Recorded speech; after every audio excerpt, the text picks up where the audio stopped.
এবং সকলকে কৃষ্ণ প্রীতি শুভেচ্ছা এবং স্বাগত জানাচ্ছি আমাদের শ্রীমদ্ ভগবদ গীতা স্টাডি কোর্সে। তো আমরা সপ্তম অধ্যায় বিজ্ঞান যোগ এই অধ্যায়ে আছি এবং আজকের আমাদের যে আলোচ্য বিষয় সেটি হচ্ছে এখানে ভুল রয়েছে, 20 থেকে 25 পর্যন্ত আমরা আজকে আলোচনা করব দেবতা এবং নির্বিশেষ উপাসনা। জয় শিল প্রভুপাদ কি জয়। তো শুরুতেই আমরা ভগবদ গীতা মাহাত্ম্য থেকে আলোচনা করব।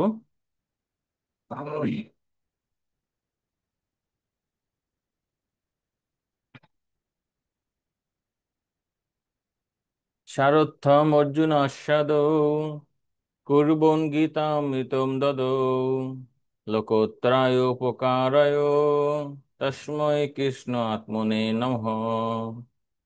হ্যাঁ, অনুবাদটি পড়বেন কেউ?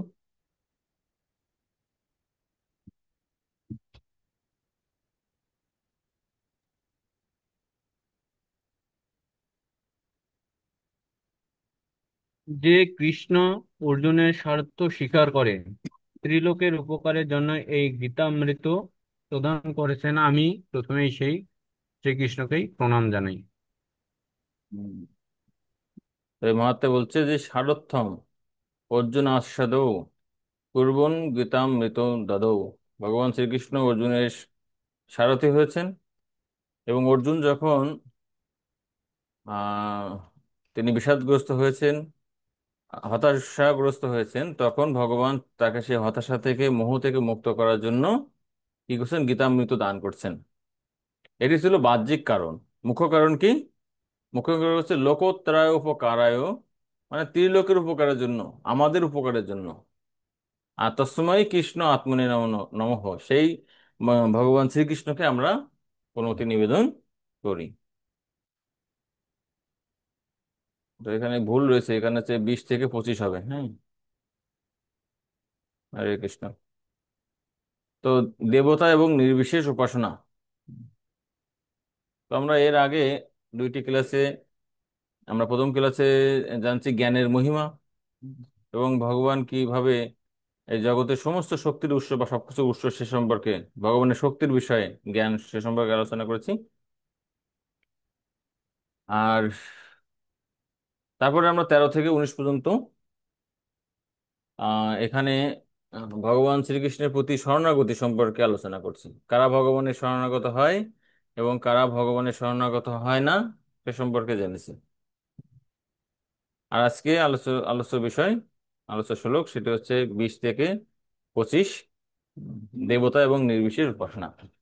তার মধ্যে 20 থেকে 23 নম্বর শ্লোক পর্যন্ত এই 4টি শ্লোকে দেবতা উপাসনার সম্পর্কে বর্ণনা করা হচ্ছে, তাদের অবস্থান সম্পর্কে, এবং ভগবান শ্রীকৃষ্ণ তাদের সম্পর্কে মন্তব্য করছেন যে দেবতা উপাসনা কতটা যৌক্তিক সে সম্পর্কে।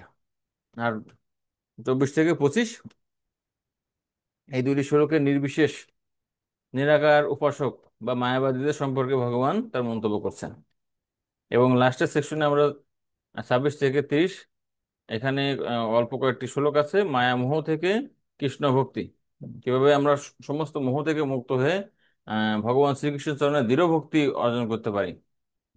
সেটাই হচ্ছে আমরা আগামী ক্লাসে আলোচনা করবো, 26 থেকে 30।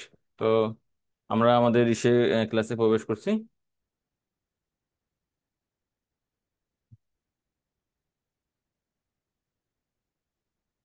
আচ্ছা, তো এখানে এই 20 থেকে 23 পর্যন্ত এই শ্লোকের মধ্যে দেবতা উপাসনা বা দেবতা উপাসকদের সম্পর্কে বর্ণনা করা হচ্ছে।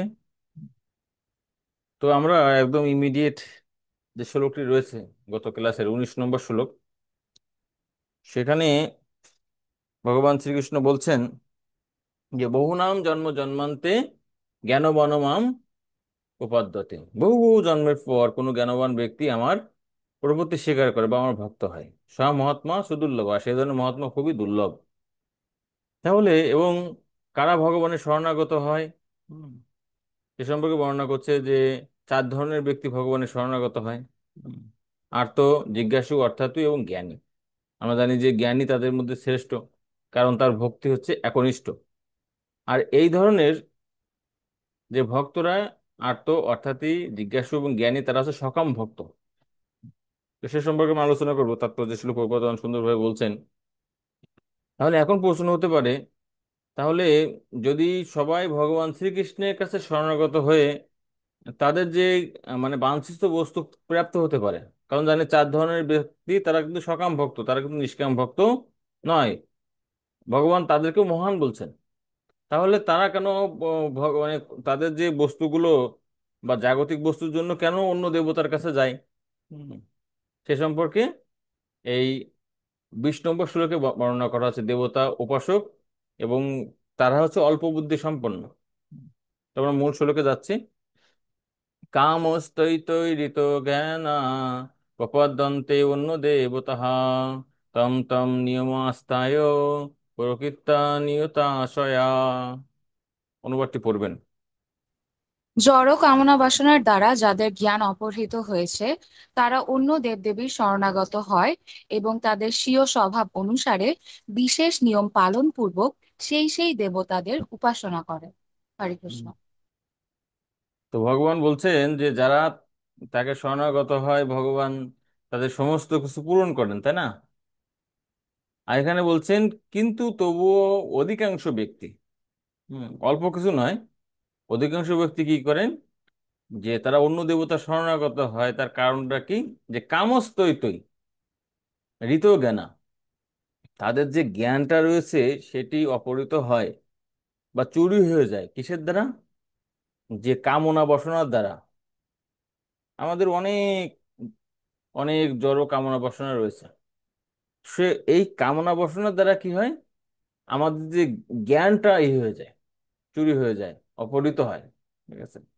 আর তারপরে কি হয়, যখন আমাদের ওই ধরনের বুদ্ধি থাকে না, হুম, খুব সহজে আমরা ফল প্রাপ্তি হওয়ার জন্য প্রপদ্যন্তে, ঠিক আছে, অন্য দেবতা।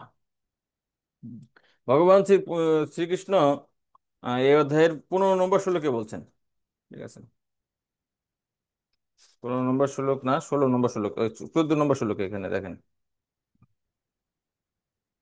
যে দৈবী হি এষা গুণময়ী মম মায়া দূরত্বয়া মাম এব যে প্রপদ্যন্তে মায়া মেতাম তরন্তিতে। যে যারা আমার প্রতি শরণাগত হয় তারা মায়াকে অতিক্রম করতে পারে। কিন্তু যেখানে বলছে কামনা বাসনার দ্বারা যাদের জ্ঞান অপহৃত হয়েছে, তারা বলছে প্রপদ্যন্তে অন্য দেবতা, তারা ভগবানের শরণাগত না হয়ে কার শরণাগত হয়? অন্য দেবতাদের। এবং তম তম নিয়ম আস্তায়ও, মানে তাদের বিশেষ নিয়মের দ্বারা। আর সেই নিয়মগুলো কিভাবে সৃষ্টি হয়েছে? প্রকৃতা নিয়তা সয়া, তাদের নিয়ে নিজেদের যে প্রকৃতি, প্রকৃতি মানে তারা যে গুণে রয়েছে সেই গুণের ভিত্তিতে যে সমস্ত নিয়ম রয়েছে দেবতা উপাসনার, সেই ভিত্তিতে তারা অন্যান্য দেবতার উপাসনা করে থাকে, পূজা করে থাকে। তো এখানে তাদেরকে কি বলছে? যে কামস্তৈতই ঋত জ্ঞানা, ঠিক আছে, এদের হচ্ছে আসলে জ্ঞানটা অপহৃত হয়েছে এজন্য। তো শিল প্রভুপাদ তাৎপর্য বলছেন যে যারা ভগবানের শরণাগত হয়, তাৎপর্য শুরুতে বলছেন যারা ভগবানের শরণাগত হয় তাদের এখানে দুইটি ক্যাটাগরিতে ভাগ করা যায়। একটা হচ্ছে নিষ্কাম ভক্ত বা শুদ্ধ ভক্ত বা কেবলা ভক্ত বা উত্তম ভক্ত। আর এক ক্যাটাগরি হচ্ছে সকাম ভক্ত। তো নিষ্কাম ভক্ত কি? নিষ্কাম ভক্ত কোনো ধরনের কামনা বাসনার দ্বারা প্রভাবিত হয় না, ভগবানের সন্তুষ্টি বিধানের জন্য তারা ভগবানের শরণাগত হয়, ভগবানের সেবা করে। আর সকাম ভক্ত কারা? তারা ভগবানের শরণাগত হয়, ভগবানের সেবা করতে চায়, পাশাপাশি তাদের যে জাগতিক প্রয়োজনগুলো রয়েছে সেগুলো তারা পূরণের জন্য ভগবানের কাছে শরণাগত হয়। তো এই ধরনের ভক্তরা কারা? সকাম ভক্ত কারা? যে আমরা 16 নম্বর শ্লোকে থেকে 19 পর্যন্ত এই শ্লোকে যে ভক্তদের কথা বলা হচ্ছে যারা ভগবানের শরণাগত হয়, আর আমরা গতদিন আলোচনা করছি আর্ত অর্থাৎ জিজ্ঞাসু এবং জ্ঞানী, এরা প্রত্যেকেরই কিছু না কিছু বাসনা আছে। তাই এরা হচ্ছে কি, এরা হচ্ছে সকাম ভক্ত।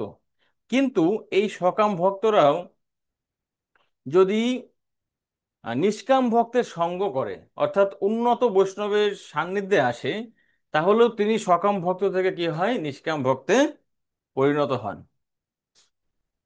কিন্তু আর এক শ্রেণীর ব্যক্তি আছে, তারা তো নিষ্কাম ভক্ত নয়, শুদ্ধ ভক্ত নয়, এবং তারা সমস্ত ধরনের কামনা বাসনার দ্বারা জর্জরিত, যেটা এখানেই শ্লোকের শুরুতে বর্ণনা করা হচ্ছে। তারা কি করে? তারা তাদের কামনা বাসনাগুলো পূরণ করার জন্য ভগবানের শরণাগত হয় না। তারা কার শরণাগত হয়? তারা হচ্ছে বিভিন্ন দেব দেবীর শরণাগত হয়। ঠিক আছে? কারণ দেব দেবীর শরণাগত হলে কি হয়, খুব অল্প সময়ে, ঠিক আছে, আমরা তার ফল পেতে পারি। কিন্তু আমরা দেখবো যে আসলে তারা প্রকৃতপক্ষে বুদ্ধিমান নয়। ঠিক আছে? কারণ যেখানে ভগবানের কাছে গেলে সমস্ত কামনা বাসনা পূরণ হয়, সেখানে কারণ তার অংশদের কাছে আমাদের যেতে হবে, দেবতাদের কাছে কারণ যেতে হবে। তো এই জন্য তাৎপর্য ছিল, প্রভুপাদ বলছেন ভাগবতের একটি শ্লোক, তৃতীয় স্কন্ধের 3য় অধ্যায়ে 10 নম্বর শ্লোক ছিল, প্রভুপাদ তার উদ্ধৃত দিয়ে বলছেন যে অকাম সর্বকাম মোক্ষ কাম বা উদারধি তীব্রেন ভক্তি যোগেন যদতেও পুরুষম পরম। অকাম মানে কি? যার কোনো ধরনের কামনা বাসনা নাই, মানে ভগবানের শুদ্ধ ভক্তি। হুম। আর সর্বকাম মানে কি? যার সমস্ত ধরনের আহ কামনা বাসনা রয়েছে, জাগতিক বা অন্যান্য সমস্ত কামনা বাসনা রয়েছে। অকাম সর্বকাম মোক্ষ কাম, অথবা কেউ কেউ হয়তো মুক্তি কামনা করতে পারে, জাগতিক জীবনের দুঃখ দুর্দশা জর্জরিত হয়ে তিনি হয়তো মুক্তি কামনা করছেন, মোক্ষ কাম, উদারধি। আর এই 3 শ্রেণী ব্যক্তিকে বলা হচ্ছে যে মানে বুদ্ধিমান। ধী মানে বুদ্ধি, তাদের বুদ্ধিটা কি, উদার। ঠিক আছে, মানে মাথায় একটু মেধা রয়েছে তাদের, উদার ও ধী। তারা কি করে, তীব্রেন ভক্তি যোগেন যদতে পুরুষম পর, তারা পরম পুরুষ ভগবান শ্রীকৃষ্ণের উপাসনা করে থাকে। কিন্তু কারা উপাসনা করবে না? এই জড়জাগতিক মায়া মোহে যারা জর্জরিত, তারা ভগবানকে উপাসনা করতে চায় না। হুম। ফলে তারা, শিল ভগবত বলছেন, অভক্তরা মনে করে যে বিশেষ কোনো উদ্দেশ্য সাধনের জন্য দেবদেবীরা ভগবানের থেকে শ্রেষ্ঠ। হুম। আমি দেখেছি, যেমন আমাদের পরিবারে বা আমাদের আশেপাশে অনেক ধরনের, মানে ভক্তি জীবনে আসার পূর্বেই অনেক ধরনের দেব দেবীর পূজা হতো। হুম। তো ওগুলো যখন হচ্ছে মানে করা হয়েছে যে না, এগুলো দরকার নেই, ভগবান কৃষ্ণের উপাসনা করলে এমনিতে অন্য অন্য সকল দেবতার হচ্ছে উপাসনা করা হয়ে যায়, এগুলো করার দরকার নেই। কিন্তু যারা দেখা যাচ্ছে আশেপাশের লোক আছে বা আমাদের পরিবারের যে সমস্ত হয়তো প্রবীণ ব্যক্তিরা যারা কৃষ্ণ ভক্তির মহিমা জানে না, তারা বলে না না না, সেটা কিভাবে সম্ভব। যেমন ভগবান শ্রীকৃষ্ণ বলছেন যে না, ইন্দ্র পূজা করার দরকার নেই, চলো আমরা গোবর্ধন পূজা করি। তখন কিন্তু অন্যান্য অনেকেই বলছে যে তার বাবাও বলছে যে কৃষ্ণ, আমরা দরকার হলে আলাদাভাবে গোবর্ধনের পূজা করি। ঠিক আছে, আর ইন্দ্র পূজা সমস্ত আয়োজন হয়ে গেছে, সেটা আমরা করি। ভগবান কিন্তু সেটা কিন্তু করতে দেননি। ঠিক আছে? তাই এই ধরনের ব্যক্তিরা যারা হচ্ছে অজ্ঞ মূর্খ, তারা মনে করে যে আলাদা আলাদা পূজার জন্য, মানে দেবতাদের পূজা করলে খুব দ্রুত আলাদা আলাদা বিশেষ বিশেষ ফল লাভ করা যাবে। হ্যাঁ, তো এটা আসলে প্রকৃতপক্ষে কোনো বুদ্ধিমত্তার পরিচয় নয়। আর এই দেবতা উপাসনা সম্পর্কে আরো বিশদভাবে আলোচনা করা হয়েছে 9ম অধ্যায়ে। সেখানে গেলে আরো বেশি জানা যাবে। পরের শ্লোক, যে কোনো পূজা সম্পাদনের ক্ষেত্রে কি লাগে, যে বিশ্বাস দরকার হয় বা শ্রদ্ধা দরকার হয় সেই দেবতার প্রতি। তাই সেই যে শ্রদ্ধাটাও কে প্রদান করে, সেটা হচ্ছে ভগবান প্রদান করে। তো আমরা 21 নম্বর শ্লোক পড়বো। জম জম জাম জাম তনুম ভক্ত শ্রদ্ধায়া অর্চিতুমিচ্ছতি তস্য তস্য অচলম শ্রদ্ধাম তমেব বিদাধাম অহম। হ্যাঁ, পড়বেন। হরে কৃষ্ণা। পরমাত্মা রূপে আমি সকলের হৃদয়ে বিরাজ করি। যখন কেউ কোনো দেবতার পূজা করতে ইচ্ছা করে, তখন আমি সেই ভক্তের তাতেই অচলা শ্রদ্ধা বিধান করি, যাতে সেই বিশেষ দেবতার সেবায় সে একনিষ্ঠ হয়। হরে কৃষ্ণ। তো এখানে বলছে যে জম জম, না, জো জো জাম জাম তনুম ভক্ত। তো বলছে যে তনুম মানে এখানে দেবতা বলছে।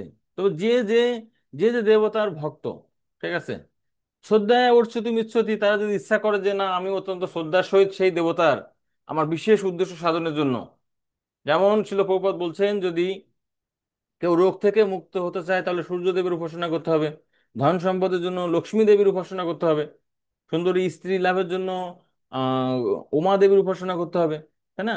এরকম বিভিন্ন কামনা বাসনা দ্বারা, বা জ্ঞান অর্জনের জন্য বিদ্যা দেবীর উপাসনা করতে হবে। হুম। কিন্তু তার জন্য আমার যে শ্রদ্ধাটা দরকার, ভক্তিটা দরকার, ঠিক আছে, শ্রদ্ধা অর্চিত মিচ্ছতি, সেটা কিন্তু অটোমেটিক্যালি আমি লাভ করতে পারবো না। আর বিনা শ্রদ্ধায় যে কোনো পূজা বা উপাসনা তার কোনো ফল প্রদান করতে পারে না। এজন্য বলছেন শ্রদ্ধা বানো লভতে জ্ঞান, যা শ্রদ্ধা আছে আদৌ, এজন্য গীতাতেও বলছেন যে আদৌ শ্রদ্ধা, প্রথমে কি দরকার?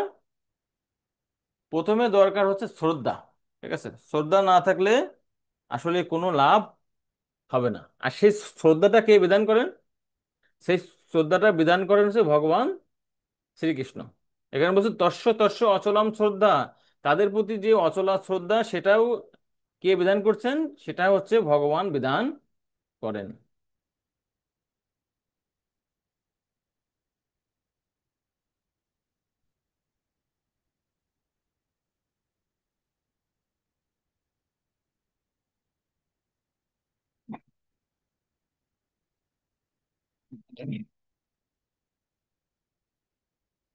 হরে কৃষ্ণ।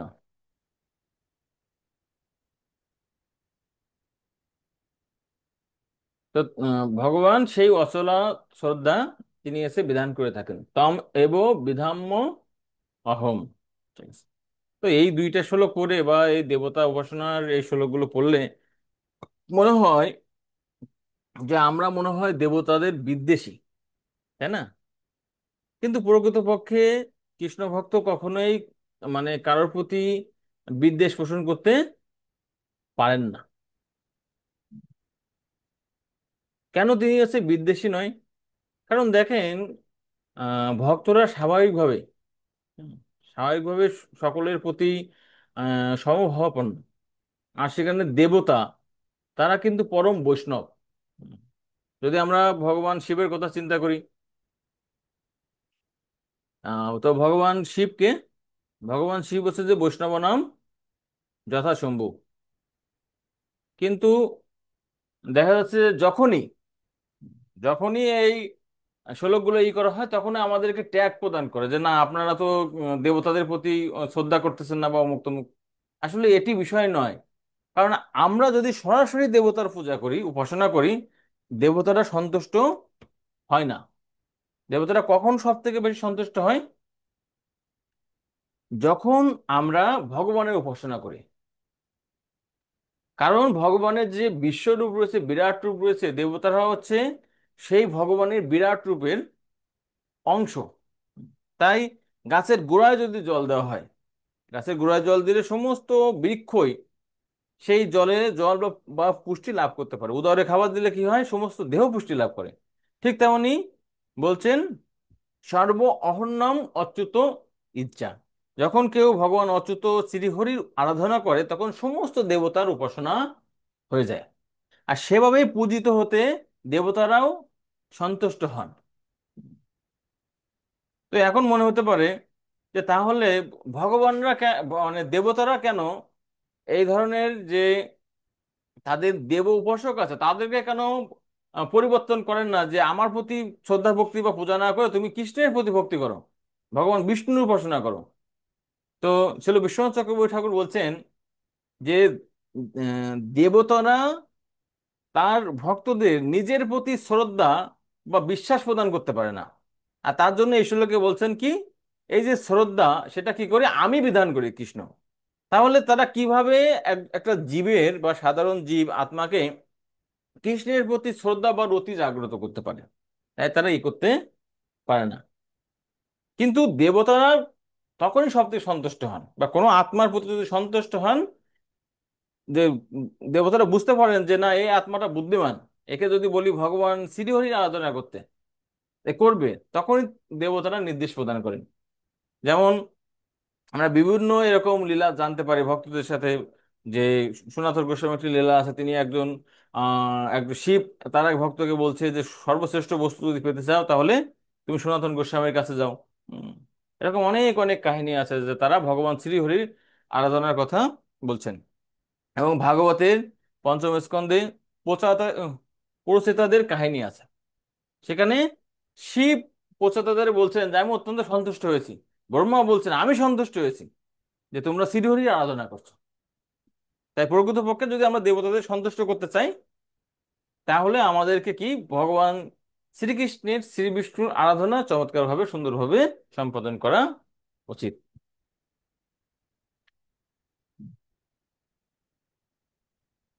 আচ্ছা, তো পরের শ্লোক আমরা 22 নম্বর শ্লোকে। তো ভগবান যেমন শ্রদ্ধা প্রদান করেন সেই দেবতাদের প্রতি, আবার সেই সাথে ভগবান কি করেন, সেই দেব উপাসনার ফলও প্রদান করেন। তার মানে কি দেখেন, যে এই ধরনের ব্যক্তিদের শ্রদ্ধাও ভগবান উৎপন্ন করছেন, আবার দেবতারা কিন্তু স্বতন্ত্রভাবে কোনো ফল প্রদান করতে পারেন না। তো এই বিষয়ে আমরা আলোচনা করব। আমরা পড়ি 22 নম্বর শ্লোক। সত্যয়া শ্রদ্ধয়া যুক্ত তস্য আরাধনম ইহতে লভতে চ তত কামান ময়াইব বিহিতান হিতান। হ্যাঁ, পড়েন। সেই ব্যক্তি শ্রদ্ধাযুক্ত হয়ে সেই দেবতার আরাধনা করেন এবং সেই দেবতার কাছ থেকে আমারই দ্বারা বিহিত কাম্য বস্তু অবশ্যই লাভ করেন। হরে কৃষ্ণ। হরে কৃষ্ণ। তো এখানে যেটি বলা হচ্ছে যে সেই ব্যক্তি, সতয়া, যিনি দেবতার উপাসনা করে, শ্রদ্ধা যুক্ত, ভগবান যে তাকে শ্রদ্ধা প্রদান করছে, ভক্তি প্রদান করছেন, সেই শ্রদ্ধায় তিনি যুক্ত হয়ে তস্য আরাধনম, সেই দেবতার আরাধনাম করে ইহতে, এই লোকে বা এই জড়জগতে। আর তার ফলে কি হয়, লভতে চ তত কামান, তিনি তার যে উদ্দেশ্যে যে কামনা নিয়ে দেবতার উপাসনা করছে সেটি লাভ করেন। বলছে ময়া ইব, আমার দ্বারা বিহিতান হিতান, আমি সেই ফলগুলো প্রদান করার জন্য সেই দেবতাকে মানে নির্দেশ প্রদান করছি, বা সেটা আমি প্রদান করছি। আর সেটা আমার কাছ থেকে নিয়ে কি করছে, সেই জীবকে, সেই আত্মাকে বা সেই উপাসককে প্রদান করছে। তেমন মানে এটা কি কোনো বুদ্ধিমান ব্যক্তি হলো যে থার্ড পার্টির কাছ থেকে আমাদের কোনো বস্তু নিতে হবে? সরাসরি ভাবে যদি আমরা ভগবান শ্রীকৃষ্ণের উপাসনা করি, তাহলে ভগবান কিন্তু সরাসরি আমাকে সেই বস্তুটা প্রদান করতে পারেন। আর পাশাপাশি আরেকটি সমস্যা কি আছে, দেবতারা যে সমস্ত বস্তু সাথে সাথে প্রদান করছে, আমরা আগেও অনেকবার আলোচনা করেছি যে দেবতারা সেই বস্তুটা যে প্রদান করেন সেটা হচ্ছে দোকানদারের মতো। আর ভগবান শ্রীকৃষ্ণ যদি আমাকে কোনো কিছু সরাসরি প্রদান করে, সেটা হচ্ছে পিতা মাতার মতো। তাই দেবতারা কিন্তু কখনো বিচার বিশ্লেষণ করে না কোনো বস্তু প্রদানের ক্ষেত্রে। যেমন রাবণ ভগবান এই শিবের উপাসনা করছে, শিব বলছে ঠিক আছে তথাস্তু। ব্রহ্মার উপাসনা করছে, হিরণ্যকশিপু বলছে আমি যেন কোনোভাবে বিভিন্নভাবে না মারা যায়, বলছে ঠিক আছে। শিবের আর একজন ভক্ত বৃকাসুর বলছে আমি যার মাথায় হাত দিব সে যেন ভস্ম হয়ে যায়। এজন্য অনেক সময় দেবতারাও কিন্তু বিপদে পড়ে যায়। উম, আর ভগবান বিষ্ণু এসে তাদেরকে রক্ষা করেন। ঠিক আছে, তাই দেবতারা, আমাদের এটা মনে রাখতে হবে, দেবতারা যে সমস্ত ফল, ঠিক আছে, আমাদের প্রদান করেন, সেগুলো হচ্ছে ভগবান থেকে নেওয়া। তো তাৎপর্য শুরুতেই ছিল প্রভুপাদ বলছেন যে ভগবানের অনুমতি ছাড়া দেবদেবীরা তাদের ভক্তদের কোনো বরদান বা পুরস্কার করতে পারেন না। সবকিছু যে পরমেশ্বর ভগবানের সম্পত্তি সে কথা জীবাত্মা ভুলে গেলেও দেবতারা কিন্তু ভোলেন না। বোঝা গেছে? আমরা হয়তো ভুলে গিয়ে দেবতাদের শরণাগত হই, মনে করি যে এই বিষয়বস্তুর হচ্ছে মালিক হচ্ছে দেবতারা, কিন্তু দেবতারা কিন্তু তাদের অবস্থান সম্পর্কে জানেন যে তার ক্ষমতা কত দূর। তা অনেক সময় ভগবান যখন ই করেন, ভগবান দেখেন যে এই বস্তু প্রদান করলে তার চিত্তের পবিত্রতা কতটুকু সম্পাদিত হবে, আর সেভাবেই ভগবান সেই সমস্ত বস্তুগুলি প্রদান করেন। যেমন ভগবান তার ভক্ত বলি মহারাজ তার শরণাগত হয়েছে। বলি মহারাজ সম্পদের প্রতি আসক্তি ছিল, বা সম্পদের প্রতি অহংকার ছিল। ভগবান তাকে শুদ্ধ করার জন্য কি করছেন, সমস্ত সম্পদ ছিনিয়ে নিয়েছে। আবার সুদামা বিপ্র তার বৈরাগ্যের অত্যন্ত ছিল, বা তিনি যে তার যে সম্পত্তি নাই, তাদের একটু অহংকার ছিল যে দেখো আমি কত বৈরাগী, আর ভগবান তাকে সমস্ত ঐশ্বর্য প্রদান করছেন। ঠিক আছে। তো এভাবে ভগবান কি করেন, অনেক সময় কাউকে হয়তো ধন সম্পদ দিয়ে বা তার কাম্য বস্তুগুলো ব্যবস্থা করে তার শুদ্ধতা প্রদান করতে পারেন। আবার অনেক সময় সেই আত্মাকে শুদ্ধ করার জন্য সম্পদগুলো হরণও করতে পারেন। এটা হচ্ছে ভগবানের ইচ্ছা। কিন্তু দেবতারা কি করেন, তাদের কোনো নাই, আমাদের কি হবে, ক্ষতি হবে না কি হবে সেগুলো তারা বিচার বিশ্লেষণ করেন না। হুম। আচ্ছা, পরের শ্লোক। এখন এত কষ্ট করে এত কিছু করে যে ফলটা আমরা পেলাম, সেই ফলটা কি, সে সম্পর্কে এই 23 নম্বর শ্লোকে বর্ণনা করা হচ্ছে। অন্তবত্তু ফলম তেষাম তদ্ভবতি অল্পমেধসাম দেবাম দেব যজ জানতি মদ্ভক্ত জানতি মামপি। অল্প বুদ্ধি সম্পন্ন ব্যক্তিদের আরাধনা লব্ধ সেই ফল সীমিত ও অস্থায়ী। দেবোপাসকগণ দেবলোকে গমন করেন, কিন্তু আমার ভক্তেরা আমার পরম ধাম প্রাপ্ত হন। হরে কৃষ্ণ। তো এই শ্লোকে বলছেন যে ফলটা তারা লাভ করেন সেটা কি, অন্তবত্তু। অন্তর্বর্তী মানে অর্থ কি, যার উৎপত্তি আছে এবং ধ্বংস আছে, তার মানে অনিত্য ফল। অন্তর্ভুক্ত ফলম তেষাম, দেবতাদের কাছ থেকে যে ফলগুলো পাওয়া যায় সেগুলো হচ্ছে অনিত্য ফল। তদ্ভবতি অল্প মেধসাম, আমরা 20 নম্বর শ্লোকে যারা বলছিলাম যারা দেবতাদের উপাসনা করে, এখানে বলছে তদ্ভবতি, তারা প্রাপ্ত হয়। আর সেই ব্যক্তিরা কি, যদি মনে করেন আপনাকে সারা বছর পড়াশোনা করলেন বা অনার্স শেষ করলেন, ওই সার্টিফিকেট মেয়াদ হচ্ছে 6 মাস, যে এরপরে আপনার সার্টিফিকেটটা হচ্ছে অকার্যকর হয়ে যাবে। আপনি 6 মাস পরে গেলে আপনার চাকরি হবে না, বা আপনি চাকরি পেলেও 6 মাস পরে যেহেতু সার্টিফিকেটের ভ্যালু আছে আপনার কোনো থাকবে না। তো এই পড়াশোনার আপনার কোনো মূল্য আছে অনিত্য ফল পেয়ে? কিন্তু যদি বলা হয় না সারা জীবন আপনি এই সার্টিফিকেটে চাকরি করতে পারবেন, ব্যবহার করতে পারবেন, তখন আমরা তাকে বলি বুদ্ধিমান। আর যেহেতু এই অনিত্য ফলের প্রতি, তো কেন তারা চিরস্থায়ী ফল, ঠিক আছে, প্রদান করতে পারে না? কারণ দেবতারাও হচ্ছে অনিত্য। তাই একজন অনিত্য ব্যক্তি কিভাবে নিত্য ফল প্রদান করতে পারে? তাই তো ব্রহ্মা শিবের কাছে অসুররা গিয়ে যখন অমর হতে চায়, তখন বলেন যে বাবা, এই মনুষ্য কুলের থেকে হয়তো আমাদের আয়ুষ্কাল একটু বেশি, কিন্তু আমরাও কেউ অমর নই।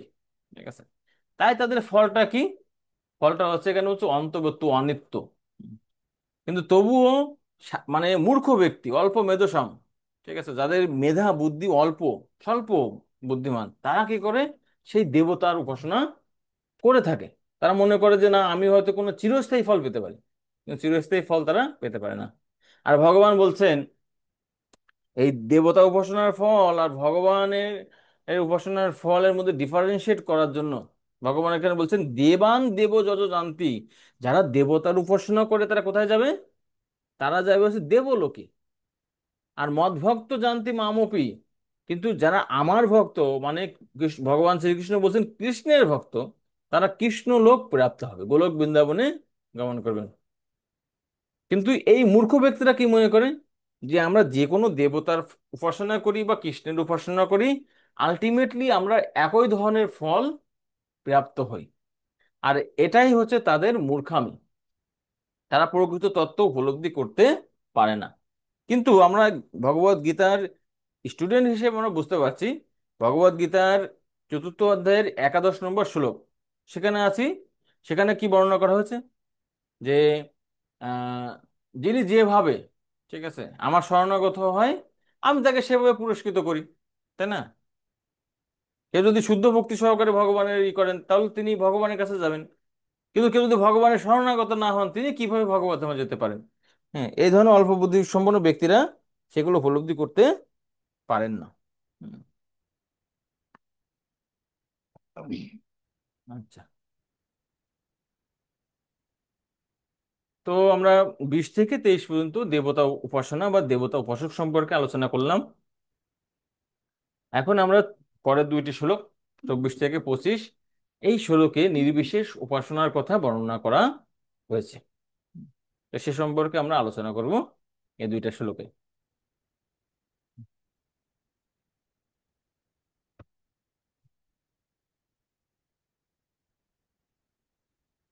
তো দেখেন, আমরা যদি এই ভগবানের শরণাগত বা দেবতা শরণাগত বা যারা উপাসনা করতে চাই, তাদের এখানে আমরা আহ তিন ক্যাটাগরি পেলাম। প্রথমটা হচ্ছে ভগবান শ্রীকৃষ্ণের উপাসক। তারা আবার জানলাম দুই প্রকার: শুদ্ধ ভক্ত, কামনা বাসনাহীন, এবং হচ্ছে যারা আছে সকাম ভক্ত, যাদের কামনা বাসনা যুক্ত, ঠিক আছে, সর্বকাম, তারা ভগবানের কাছে কামনা বাসনার জন্য প্রার্থনা করেন। আর দেবতা উপাসনা করে কি, তারাও সকাম ভক্ত, কিন্তু তারা দ্রুত ফল লাভ করার জন্য, ঠিক আছে, দেবতাদের উপাসনা করা হয়। সেটা আলোচনা করলাম। এখন আর এক শ্রেণীর ভক্ত, আসলে ভক্ত ঠিক বলা যাবে না, আর এক শ্রেণীর উপাসক। হুম। তারা কেন ভক্ত নয়? কারণ কি, যে দেবতার ভক্তরা অনেক সময় ভগবানের উপাসনা না করলেও তারা ভগবানকে স্বীকার করে, ঠিক আছে। তাই এখানে বলা হচ্ছে ঠিক আছে যে ভগবানের অংশের ভক্ত, সেই হিসাবে পরোক্ষভাবে তিনি ভগবানকে মানেন। কিন্তু এই নির্বিশেষ উপাসকরা, তারা ভগবানকে মানতে চান না, ঠিক আছে। তাই তাদেরকে এখানে আসলে ভগবানের ভক্ত বলা যাবে না, কিন্তু তারা একটা বিশেষ পন্থায় এই নির্বিশেষ উপাসনা সম্পাদন করে থাকে। তো এই বিষয়ে আমরা আরো আলোচনা করব। আমরা শ্লোকটা অধ্যয়ন করি। শ্লোক 24: অব্যক্তম ব্যক্তিমাপন্ন মন্যতে মাম অবুদ্ধয় পরম ভাবমজনন্ত মাম অব্যয়ম অনুত্তমম। পড়েন। অল্প বুদ্ধিসম্পন্ন ব্যক্তিদের আরাধনা লব্ধ সেই ফল সীমিত ও অস্থায়ী। দেবোপাসকগণ দেবলোকে গমন করেন, কিন্তু আমার ভক্তেরা আমার পরম ধাম প্রাপ্ত হন। হরে কৃষ্ণ। এখানে বলছেন যে অব্যক্তম, এই যে নির্বিশেষ যারা উপাসক বা নিরাকার উপাসনা করে, তারা ভগবানকে কি মনে করেন, যে বা ভগবান বা ঈশ্বর একজন আছেন, কিন্তু তার কোনো আকার নাই, তিনি হচ্ছে অব্যক্ত, ঠিক আছে, অশরীরী, তার কোনো গুণ নাই, আকার নাই, এরকম কিছু। তার তার মানে তারা চিন্তা করেন যে, তারা ভগবান বলছেন যে তারা মনে করে কৃষ্ণ বা ভগবান একজন আছেন, তিনি কে, তিনি হচ্ছে অব্যক্ত। কিন্তু সাম্প্রতিক তিনি কি করছেন, ব্যক্তিমাপন্ন, তিনি ব্যক্তিত্ব পরিগ্রহ করেছে।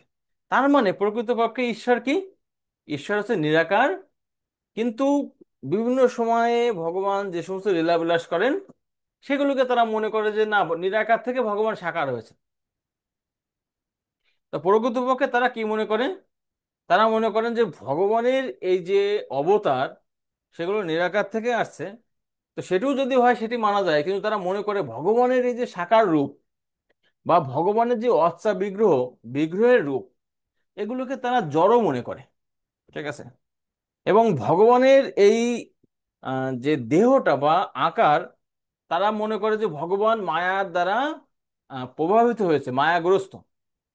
তো আমরা জানি যে এই অধ্যায়ে 14 নম্বর শ্লোকে বলছেন ভগবান মামেব যে প্রপদ্যন্তে মায়া মেতাম তরন্তিতে, যারা আমার শরণাগত হয় আমি তাদের মায়ামোহ থেকে মুক্ত করি।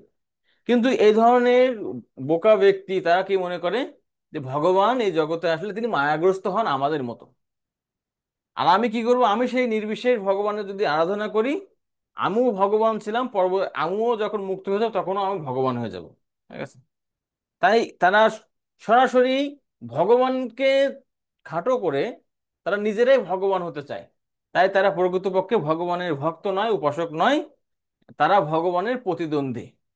আর তার ফলে তারা ভালো তো কোনো ফল লাভ করতে পারেন না, তার উল্টো ফলটি তারা লাভ হয়।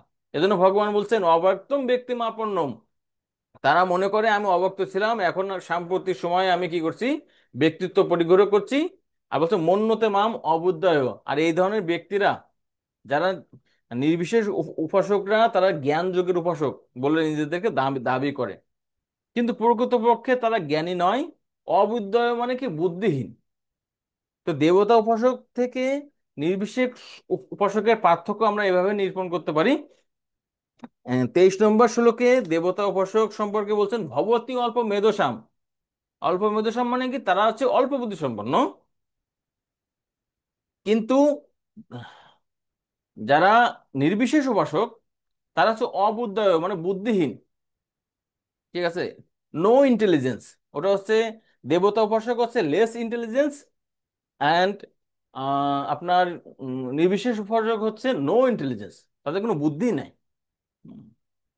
তাই ভগবান পরের লাইনে বলছেন, পরম ভাবম অজানন্ত, আমার এই যে পরম পদ ছিল, জীব গোস্বামী, বিশ্বনাথ চক্রবর্তী ঠাকুর, শ্রীধর স্বামী, তারা বলছেন এখানে ভাব বলতে, ভাব শব্দের বিভিন্ন অর্থ আছে, ঠিক আছে। তার মধ্যে এখানে যে অর্থে এই ভাব অর্থ ব্যবহৃত হয়েছে সেটি হচ্ছে ভগবানের দেহ বা স্বরূপ। তা বলছে পরম ভাব, আমার এই যে দেহটা রয়েছে, আমার যে আকার রয়েছে, সেটা কোনো জড় আকার নয়, চিন্ময় আকার, ঠিক আছে, সেটা হচ্ছে পরম, পর আকার বা চিন্ময় আকার। তাই আমার এই চিন্ময় দেহ সম্পর্কে তারা কিছু জানেন না, অজানন্ত। মাম অব্যয়ম অনুত্তমম, ঠিক আছে, আমার এই যে দেহটা সেটা হচ্ছে অব্যয়, তার কোনো ক্ষয় হয় না, এবং অনুত্তম মানে কি সর্বশ্রেষ্ঠ মহান, সেটা এই বুদ্ধিহীন ব্যক্তিরা, নির্বিশেষ উপাসকেরা সে সম্পর্কে তাদের কোনো মানে ধারণাই নেই। তো এখানে তাৎপর্যে শিল প্রভুপাদ এই যে ভগবানের রূপ সম্পর্কে বর্ণনা করছেন, বা কিভাবে এই নির্বিশেষ উপাসকরা জানেন না সে সম্পর্কে, যমুনাচার্যের একটা শ্লোক বলছেন যে, তম শীল রূপ চরিতই পরম প্রকৃষ্টে সত্যন্য সাত্বিকতয়া প্রবলৈশ্য শাস্ত্রই পক্ষাত দৈব পরমার্থ বিদম মতেশ চ অন্যে আসুর প্রকৃতয়া প্রভবন্তি বদ্ধুম। এই শ্লোকে ছিল যমুনাচার্য বলছেন, তমশীল রূপ চরিতই পরম প্রকৃষ্টে সর্তেন, ভগবান শ্রীকৃষ্ণের যে রূপ, লীলা, গুণ যা কিছু আছে সবকিছু কি সবকিছু তো পরম উৎকৃষ্ট, চিন্ময়, ঠিক আছে। সাত্বিক তয়া পরবলস্য শাস্ত্রে, সমস্ত শাস্ত্রে বর্ণনা আছে। কিন্তু প্রখ্যাত দেব পরমার্থ বিদাম মতেশ্চ সুর অসুর প্রকতয়া প্রভৃতি বদ্ধুম, যে সমস্ত দেবতারা রয়েছে, ভক্তরা আছে, মহান ব্যক্তিরা আছে, তারা শাস্ত্রে আছে, তারা এবং নিজেরাও স্বীকার করে। কিন্তু মতেশ্চ অন্যেই অসুর প্রকৃতয়া, এই প্রাকৃত অসুর ব্যক্তিরা তারা মনে করে কি যে ভগবানের দেহটা হচ্ছে জড়, তাদের মতো জড়। তো এই সম্পর্কে আহ তো তাহলে এই ভগবানকে কিভাবে জানা যায়, ঠিক আছে। তো সেটা বলছেন যে শাস্ত্রে চৈতন্য চরিতামৃত আছে যে, ঈশ্বরের কৃপালেশ হয়তো যাহারে, সেই তো ঈশ্বর তত্ত্ব জানিবারে পারে। ভগবান শ্রীকৃষ্ণের যার কৃপা আছে, ঠিক আছে, তিনি জানতে পারেন।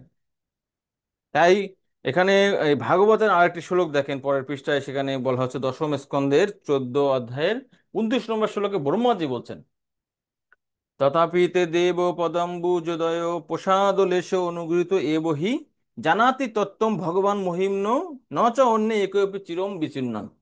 যাদের প্রতি ভগবানের প্রসাদ বা কৃপা হয়েছে তিনি জানতে পারেন। আর এই ভগবানের কৃপা হয়েছে সেটা কিভাবে উপলব্ধি করতে পারি, সেটা উপলব্ধি করতে পারি যদি আমাদের হৃদয়ে ভক্তি জাগ্রত হয়। এজন্য ভগবান বলছেন, ভাগবত বলছেন যে ভক্তা একো এক এক গির্জ, শুধুমাত্র ভক্তির মাধ্যমে আমাকে জানা যায়। ভগবত গীতাতেও সেই কথা সুন্দরভাবে বর্ণনা করা হয়েছে। আর এই ভগবানকে উপলব্ধি করার জন্য শিল প্রভুপাদ বলছেন, এই কলিযুগের যে মহামন্ত্র রয়েছে, কেউ যখন ভগবানের যে দিব্য নাম হরে কৃষ্ণ কৃষ্ণ কৃষ্ণ হরে হরে, হরে রাম রাম রাম হরে হরে, এই মহামন্ত্র কীর্তন করবেন, তিনি অটোমেটিক্যালি ভগবানকে উপলব্ধি করতে পারবেন। তো এখন প্রশ্ন হতে পারে, এই শেষ শ্লোকে নির্বিশেষ উপাসনা সম্পর্কে বর্ণনা করা হচ্ছে, তাহলে এই যে নির্বিশেষবাদীরা ভগবানকে বলছেন ভগবান হচ্ছে নিরাকার, তিনি এই মায়াগ্রস্ত হয়ে জড়জগতে আসছে, তাদের সামনে গিয়ে কেন ভগবান বলে না যে দেখো আমার আকার রয়েছে? হুম। তো এখানে বলা হচ্ছে যে ভগবান সকলের কাছে নিজেকে প্রকাশ করতে বাধ্য নন, ঠিক আছে, তিনি সকলের কাছে নিজেকে প্রকাশ করেন না। তাই এই দুই ধরনের ব্যক্তি, ঠিক আছে, মূঢ়, মূঢ় কারা, দেবতা উপাসক অল্প বুদ্ধি সম্পন্ন, এবং নির্বিশেষ উপাসক তারা সব বুদ্ধিহীন, ঠিক আছে, তাদের কাছে ভগবান না প্রকাশ করার অধিকার তিনি রাখেন। এবং এর যতদূর যুক্তি আছে আমরা আলোচনা করব। আমরা আজকে শেষ শ্লোকটি প্রথমে পড়ি, তারপরে ব্যাখ্যা করব। 25 নম্বর শ্লোক। নাহম প্রকাশ্য সর্বস্ব যোগো মায়া সমাবৃত মূঢ়য়ম নাভিজানাতি লোকমাম অজমব্যয়ম। আমি মূঢ় ও বুদ্ধিহীন ব্যক্তিদের কাছে কখনো প্রকাশিত হই না। তাদের কাছে আমি আমার অন্তরঙ্গা শক্তি যোগমায়ার দ্বারা আবৃত থাকি। তাই তারা আমার অজ ও অব্যয় স্বরূপকে জানতে পারে না। হরে কৃষ্ণ। হরে কৃষ্ণ। এখানে বলছে নাহম প্রকাশ্য সর্বস্ব, যদিও তারা আমার নিন্দা করে, ঠিক আছে, আমাকে উল্টো, আমার সম্পর্কে উল্টো পাল্টা মতবাদ প্রকাশ করে, তো তবুও আমি তাদের কাছে কেন যাই না? যে না হম প্রকাশ্য সর্বস্ব, তাদের কাছে আমি প্রকাশিত হই না, তাদের কাছে লুকিয়ে থাকি। কিভাবে লুকিয়ে থাকে বলছে? সেটা যোগ মায়া সমাবৃত, ঠিক আছে, যোগ মায়ার দ্বারা। হুম। তার জন্য আমরা ভগবানকে দেখতে পাই না। তো সেটাকে ছিল বিশ্বনাথ চক্রবর্তী বলছেন, যেমন সূর্য প্রতিদিন কি করে? পূর্ব দিগন্তে উদিত হয়, ঠিক আছে, বা সূর্য কখনো কিন্তু মানে বিনাশ হয়ে যায় না। তো অনেক সময় পাহাড়ের পাদদেশে বা যখন মেরু পর্বতের পাদদেশ থেকে ভগবান ওই সূর্য যখন উদিত হয়, তখন সে পর্বতের কারণে সেখানে যে সমস্ত জীবজন্তু আছে তারা সূর্যকে দেখতে পায় না। তাই আমাদের দৃষ্টিকে যোগমায়া কি করতে পারে, বা মহামায়া আমাদের থেকে বা যোগমায়া আমাদের থেকে ভগবানকে দূরে রাখে বা গোপন রাখে। সেটা হচ্ছে কি, আমাদের চোখে একটি আবরণ সৃষ্টি করে, কিন্তু ভগবানকে লুকিয়ে রাখতে পারে না। যেমন পর্বত আমাদেরকে সূর্যকে দেখতে বাধা প্রদান করতে পারে, কিন্তু সূর্যকে কিন্তু তিনি বাধা প্রদান করতে পারেন না, কারণ পর্বতটি সূর্যের তুলনায় নিতান্তই নগণ্য। তাই বলছেন যে আমি সকলের কাছে প্রকাশিত হয় না, আমি যোগমায়ার দ্বারা নিজেকে আবৃত করে রাখি।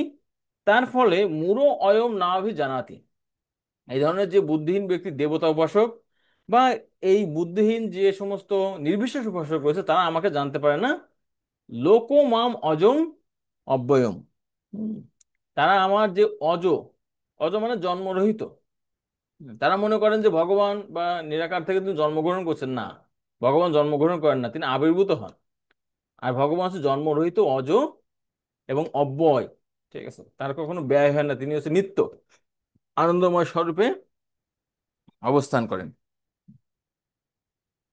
তো এই যে ভগবান কিভাবে নিজেকে আবৃত করে রাখেন সে সম্পর্কে এখানে কুন্তী মহারানী বলছেন যে আহ, তুমি হচ্ছে কি, যে এই যে যোগমায়ার জবনিকার দ্বারা নিজেকে আচ্ছন্ন করে রেখেছো, ঠিক আছে, তা সেটাকে তুমি দূরে সরিয়ে রাখো যাতে আমি তোমাকে দেখতে পারি, ঠিক আছে।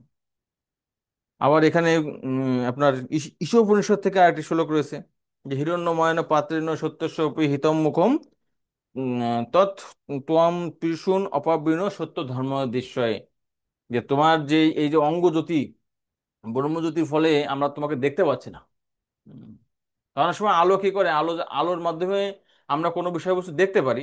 আবার যখন অতিরিক্ত আলো থাকে, তখন আমরা কিন্তু আমাদের দৃষ্টিশক্তি হারিয়ে ফেলি। হুম।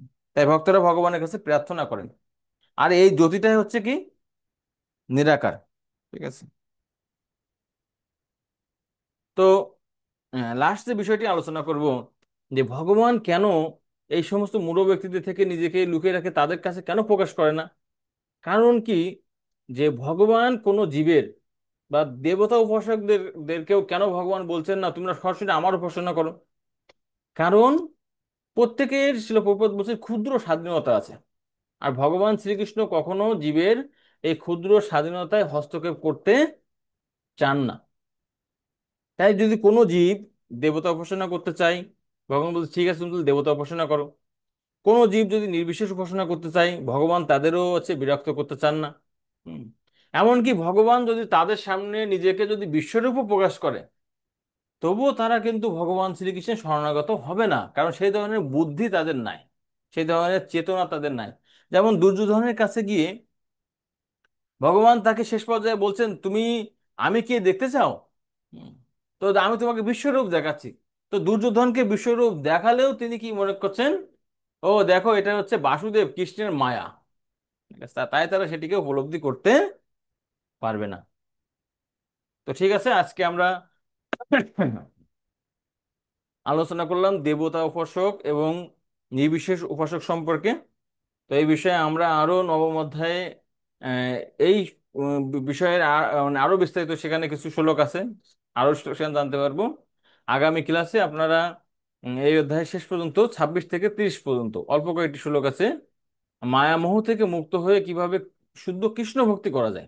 উম, তো সে সম্পর্কে আমরা আলোচনা করব। জয় শিল প্রভুপাদ কি, উপস্থিত গৌর ভক্ত মন্ডলী কি, নিতাই গৌর প্রেমানন্দে, হরি হরি বল।